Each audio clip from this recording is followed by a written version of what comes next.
Hello everyone, I am artist Muthuswamy. Today I will teach lesson number 18, female skeleton drawing. First point, just understand female skeletal differences.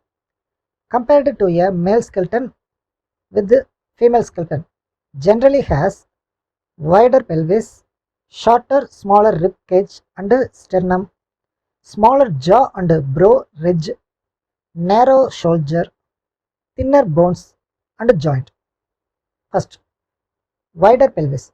For childbirth, the pelvic inlet is more circular and the ila flare outward more. Shorter, smaller rib cage and sternum creates a more taper torso.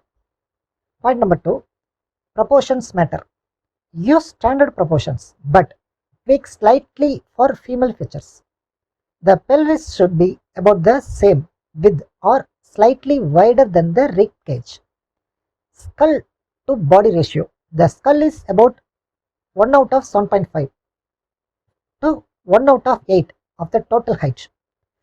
Spine curvature. Included a sublet lumbar curve that is typically more pronounced in females.